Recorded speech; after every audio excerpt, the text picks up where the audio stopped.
E aí, pessoal? Espero que vocês estejam bem, que vocês estejam com saúde, se cuidando direitinho, seguindo aquelas recomendações médicas de lavar sempre as mãos, usar álcool em gel, evitar de sair de casa. E pensando justamente em evitar sair de casa, por isso que eu estou gravando o vídeo, para que vocês possam continuar os estudos de vocês sem se preocupar. Todo o material está digitalizado, está disponível na plataforma, então vocês precisam mesmo, ler, acessar. E aí, lógico, aqui vão só algumas dicas, alguns itens que são importantes. Hoje a gente vai tratar especificamente sobre as teorias críticas do currículo. Isso é fundamental, a gente tem que estudar isso aí.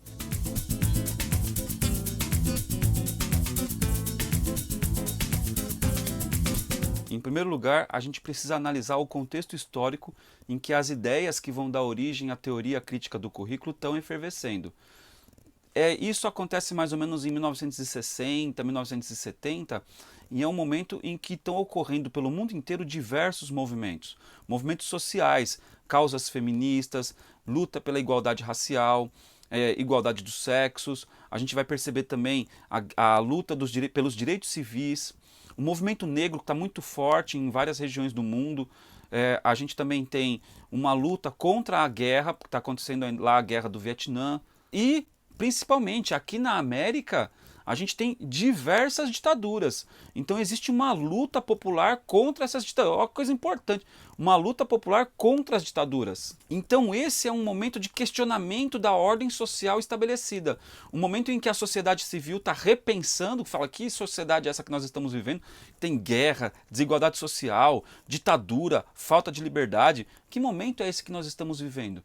E aí, lógico, se a gente está repensando toda essa estrutura social, a escola não fica de fora. As escolas também vão ser repensadas, a escola na sua prática curricular, e fala assim, ó, o que o currículo está oferecendo, o que as escolas estão formando afinal de contas.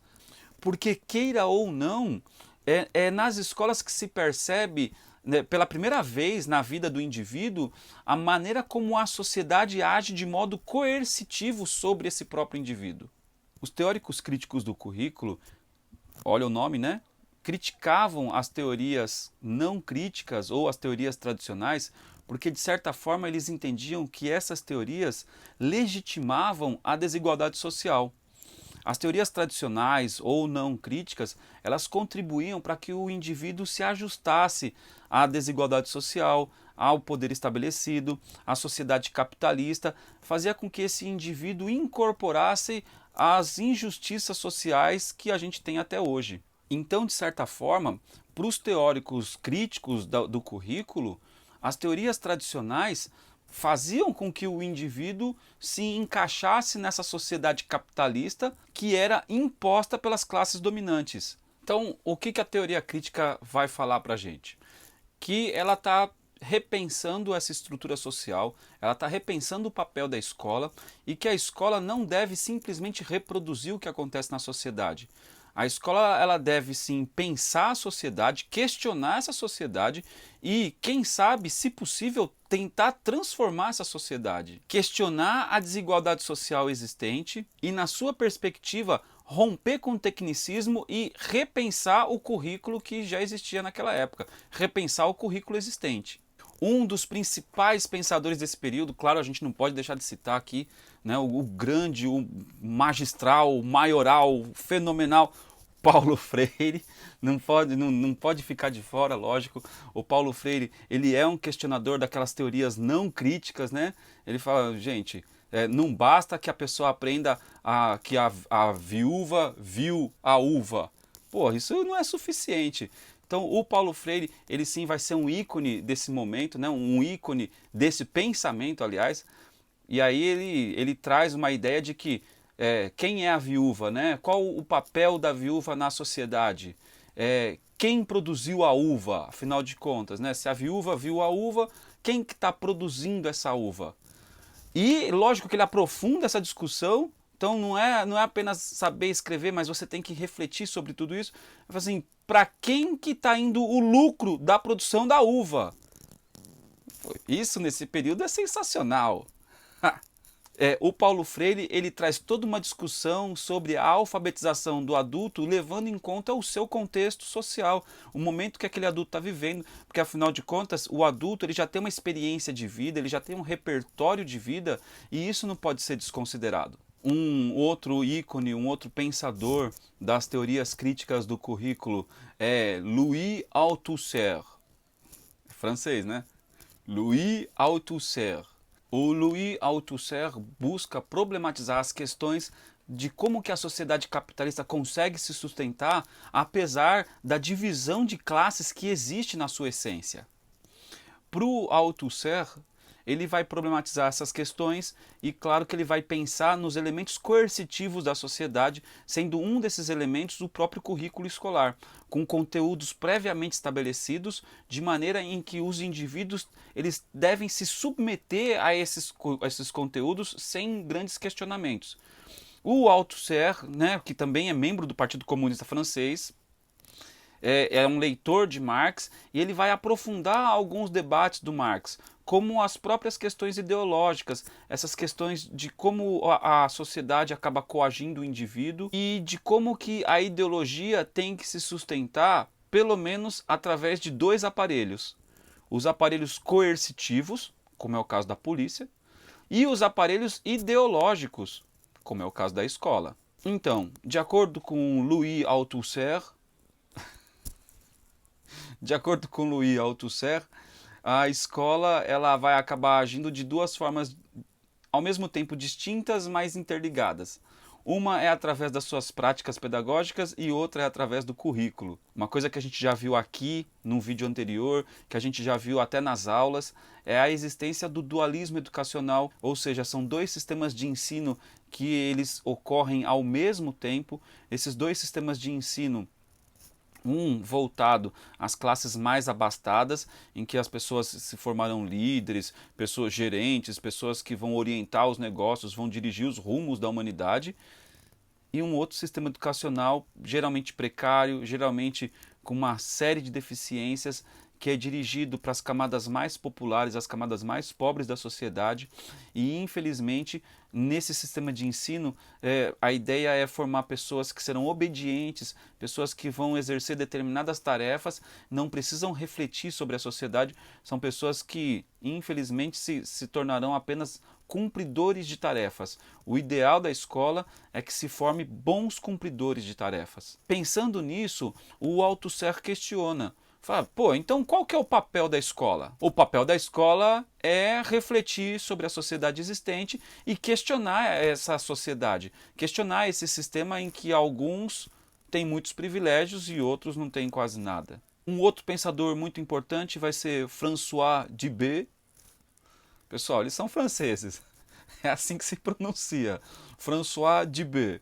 E ele também questiona a questão da escola. Ele pergunta, o que é uma escola justa? Porque, pensando no Dibé, a ideia da escola é que ela ofereça as mesmas condições de igualdade de oportunidade para todos os alunos sem distinção. A escola precisa, portanto, repensar o seu papel social e oportunizar as mesmas condições para todos os alunos. Né? Condição de acesso à cultura, condição de acesso a conteúdos, experiências vivenciadas, vivências múltiplas, ricas, significativas.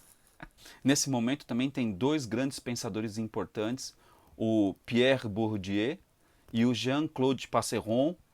Eles estão repensando também a questão da sociedade e que a sociedade ela é uma reprodutora de cultura.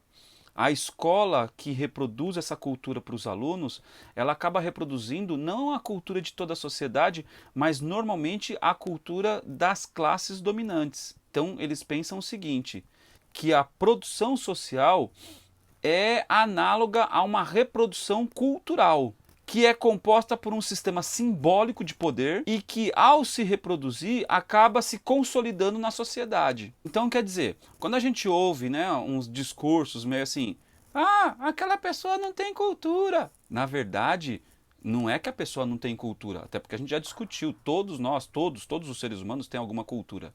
Na verdade, aquela pessoa, ela não se encaixa ou ela não se adequa ao sistema cultural das classes dominantes, que estão sendo reproduzidos para a sociedade como se fosse a única cultura existente e possível. Para o Bourdieu, o ato educativo é uma violência simbólica, porque ela acaba determinando o hábitos das camadas dominantes sobre o indivíduo dominado, subjulgando a cultura dos educandos. Para o Bourdieu, então, o hábitos é a maneira de tentar entender a mediação entre os condicionamentos sociais exteriores e a subjetividade do sujeito.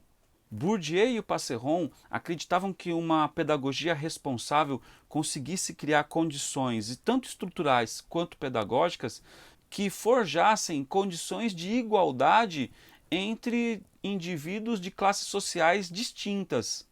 E o Michel Foucault, que é vinculado às teorias do pós-estruturalismo, ele vai estudar a questão da autoridade, a questão de como que os órgãos sociais se impõem sobre o indivíduo, tentando domesticar os seus corpos. Ele estuda as instituições sociais, entre elas a escola, e como que essas escolas se impõem sobre o indivíduo.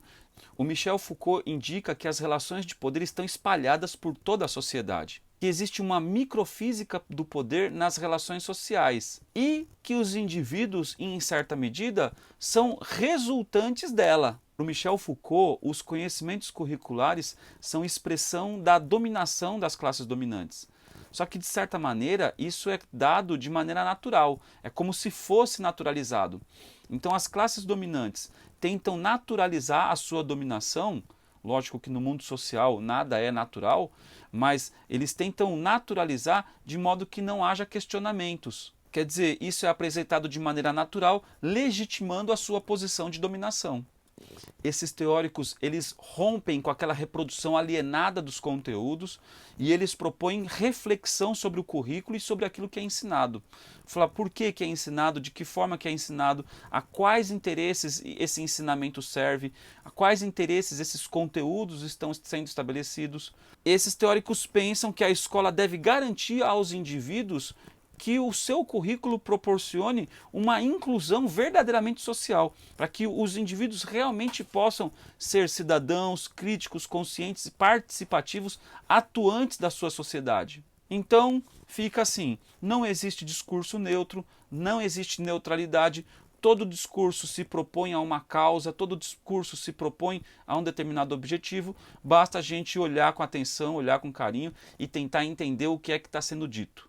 Dito tudo isso, pessoal, falo de novo para vocês, acessem as plataformas, acessem o AVA, pré-aula, pós-aula, é importante. Leitura, cara, você não pode deixar de ler, tem que ler o negócio. Abre o livro, lê lá. Né? O que a gente viu aqui é uma simplificação, é um resuminho dos conteúdos, mas é importante estudar. E, de novo, se precisar, entre em contato com a gente está aqui à disposição para conversar, bater papo, tirar dúvidas, debater e vamos continuar estudando porque, queira ou não, é a nossa formação, a gente precisa, nós individualmente precisamos buscar um melhoramento pessoal para que a gente possa construir uma sociedade cada vez mais legal. Falou, pessoal, até mais, até o próximo vídeo. Tchau!